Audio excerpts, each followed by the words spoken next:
ngasi date 12 November 2025 Wednesday numit asida All Maitai Pangal School Bell Association Amasbana hogaba date 9 da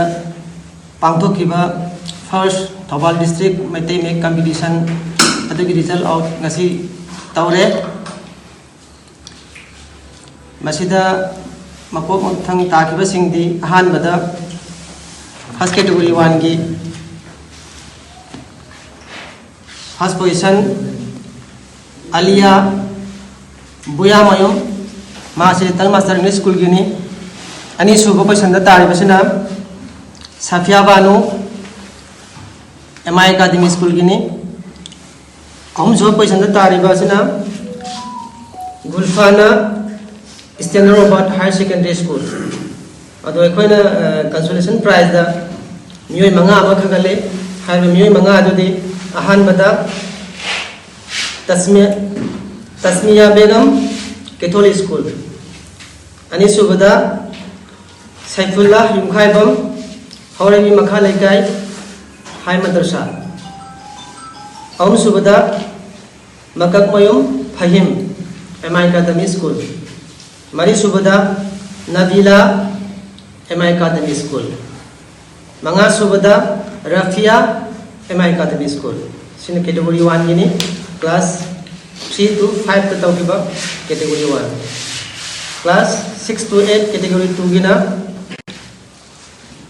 rank 1 takiba first position takiba si Alia Buya Mayum maki roll number 181 Little Master English School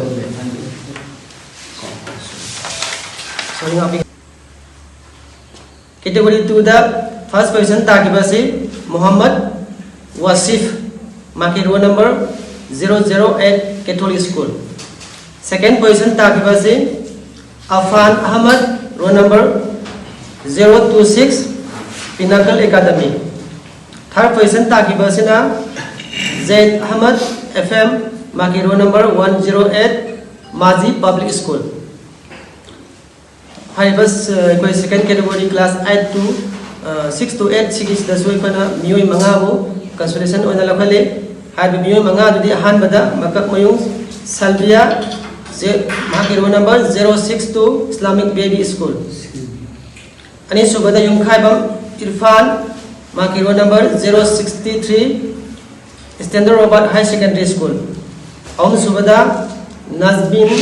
Banu maki roll number 022 Pinnacle Academy mari subada MM Abrar maki roll number 037 MI Academy manga subada Fulakpam Rusida maki roll number 138 Islamic Baby English School hariba miyoi candidate sing asena mathang manau makok mathang tagraba sing aduni ekoi ngasi ahan bagi oina pangtok sakiba ngahan date 9 na pangtok iba competition adugi result ni